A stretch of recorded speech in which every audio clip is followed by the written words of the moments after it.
자, 안녕하세요. 김용의 널스토리입니다. 두 번째 기출문제 풀이 들어가겠습니다.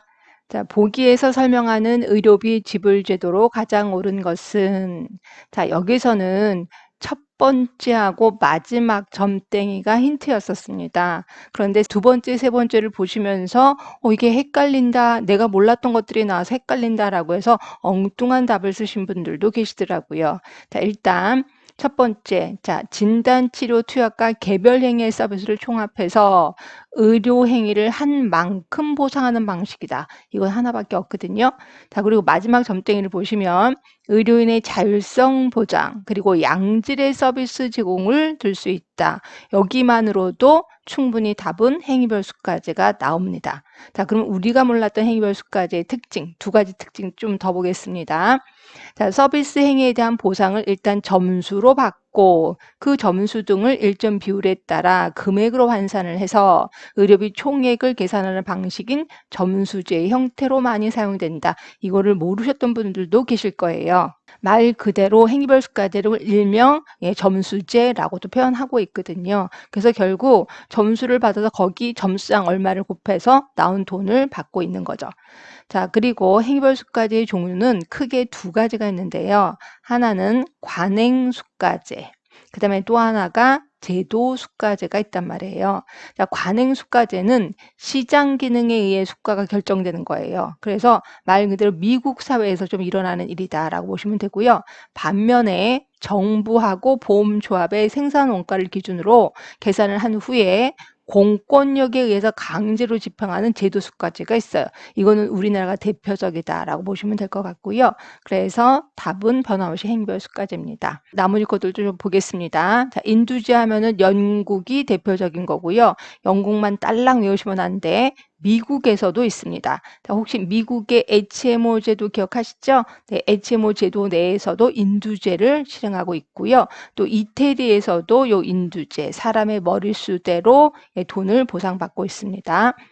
그다음에 이제 봉급제 같은 경우에는 단순 봉급제가 있고요. 그다음에 성과급제가 있어요. 자, 성과급제는 내가 환자를 더 많이 봤어. 그럼 환자를 더 많이 본 만큼 돈을 보상을 받는 거죠. 그래서 우리나라 2차, 3차 의료기관에 있는 의사들이 이 성과급제 봉급을 받을 겁니다.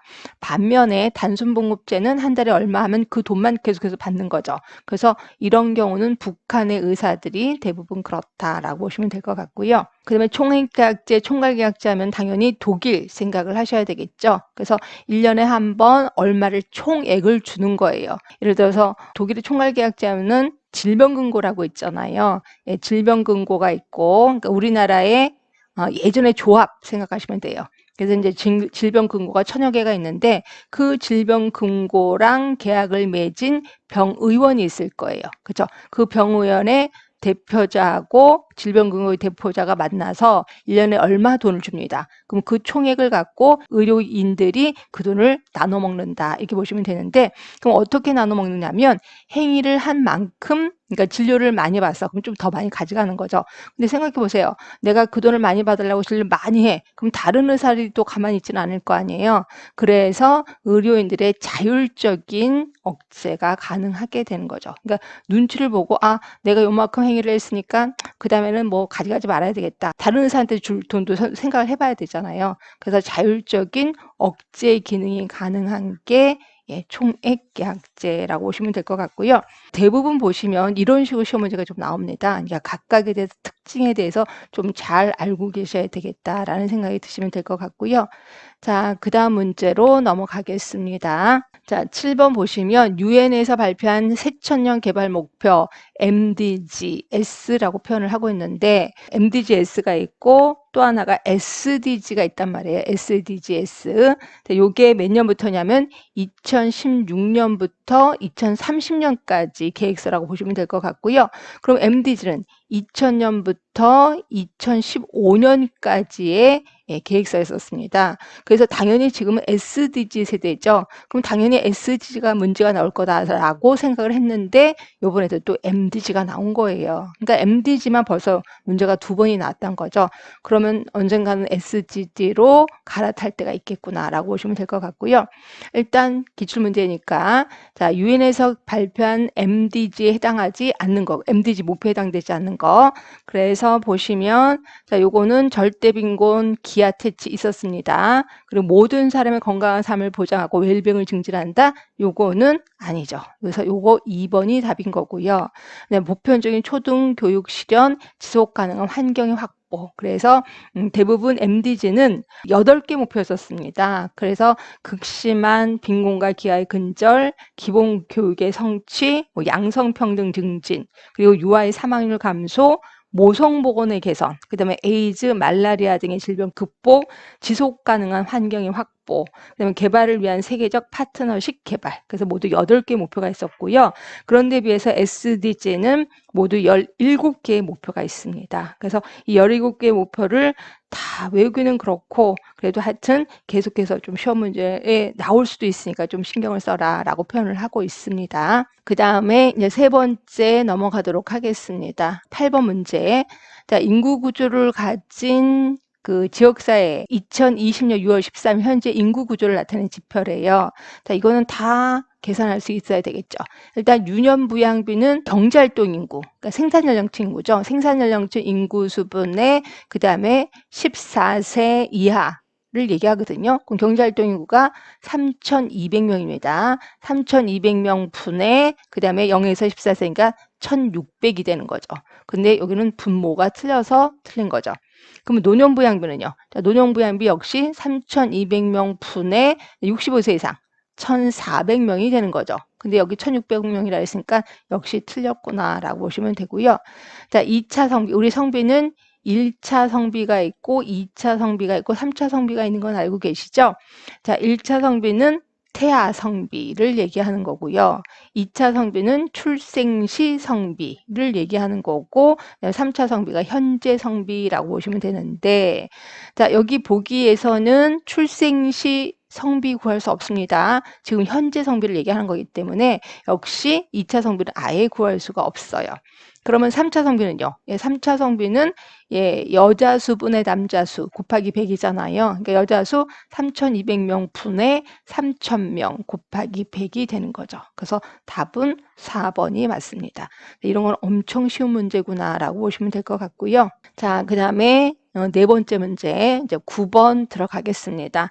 자, 직업 환경의 기본 원칙 중 대치에 해당되는 것은 우리 보통 산업에서 배울 때는 환경이 안 좋아. 그럼 이거를 바꿔야 된다. 그래서 제일 좋은 거는 대치라고 표현했었을 거예요.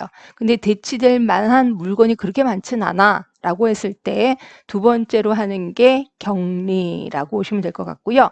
격리 같은 경우는 돈이 엄청 많이 들어가겠죠. 그래서 돈이 너무 많이 들어가서 이거 못하겠는데 라고 얘기를 한다면 그 다음 단계는 이제 환기가 되는 거고요.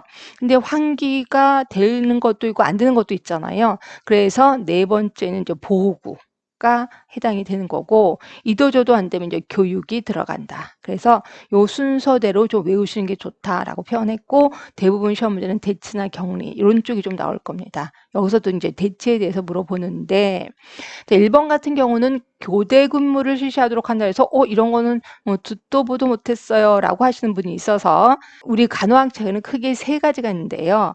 하나가 이제 행정적인 대책이 있어요. 그 다음에 또 하나가 공학적인 대책이 있습니다. 그 다음이 3번째가 이제 개인보호구 착용 이렇게 해서 크게 3가지가 있는 수문사 책인가 이렇게 있을 거예요. 자, 근데 이 중에서 우리가 배웠던 대치, 격리, 환기 요 3개를 공학적인 대책에 집어넣고 있고요. 행정적인 대책이라는 게 뭔데 이거는 이제 교대 근무를 한다든가 그 다음에 또 거기 근로자들을 교육을 시킨다거나 이걸 이제 행정적인 대책이라고 보시면 됩니다. 그리고 개인보호구는 여기 이제 그대로 들어가는 거고 결국 마지막에 있는 교육이 이 행정적인 대책에 속하게 되는 거죠. 그래서 이 교대 근무가 행정적인 대책에 속하는 거고 만약에 요 대치, 격리, 환기, 보호구, 교육이라면 어디에 속하게 있어요? 교육에 속하는 수도 있겠구나라고 보시면 되고요. 그런데 우리 간호학칙에서는 행정적인 대치에 속한다 이렇게 표현하고 있더라고요. 예, 그렇게 알고 계시면 되고 하여튼 대치에 속하는 거 1번은 아닙니다. 그다음에 2번이요. 자, 페인트를 분무하는 것을 전기용 흡착식 분무를 한다. 요게 대치죠. 그래서 답은 2번이 되는 거고요. 자, 3번 개인용 위생보호구를 착용한다. 이건 보호구겠죠, 뭐. 그죠? 그래서 얘는 보호구 착용.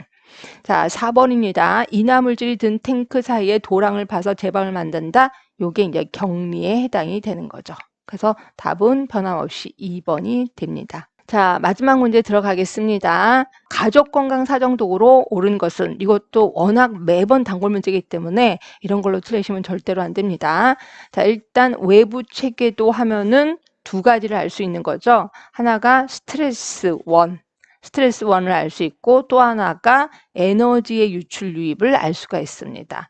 자, 그런데 비해서 우리 사회지지도 하면은 그거 원 동그라미 여러 개 있는 건 아시죠? 그래서 맨 가운데가 가장 취약한 구성원, 그리고 그 다음 동그라미가 같이 살고 있는, 동거하는 가족을 얘기하는 거고요.